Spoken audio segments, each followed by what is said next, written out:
An Orthodox Catechism, written by Metropolitan Hilarion Alfeyev of the Moscow Patriarchate. The Old Testament, Divine Revelation. The majority of peoples in the pre-Christian world followed various polytheistic beliefs and cults. There was one chosen people, however, whom God entrusted with knowledge of himself, of the creation of the world, and of the meaning of existence.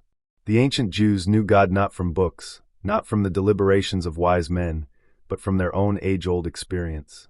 Noah, Abraham, Isaac, Jacob, Moses, Elijah, and the many righteous men and women of Israel did not simply contemplate God and pray to him.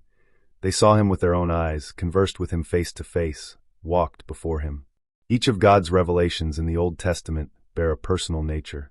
God is revealed to humanity not as an abstract force, but as a living being who can speak, hear, see, think, and help.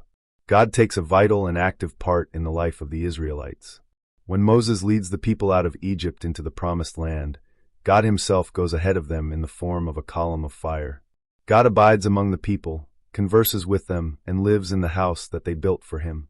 When King Solomon completed the building of the temple, he called upon God to live there.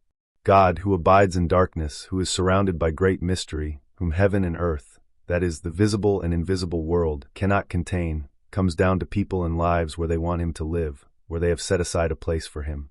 This is the most striking thing about the religion of revelation.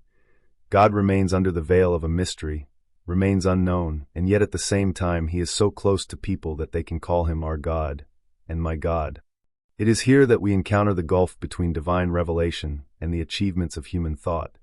The God of the philosophers remains abstract and lifeless, whereas the God of revelation is a living, close, and personal God. Both ways lead us to understand that God is incomprehensible and that he is a mystery, yet philosophy abandons us at the foothills of the mountain, forbidding us to ascend further, whereas religion leads us up to the heights where God abides in darkness.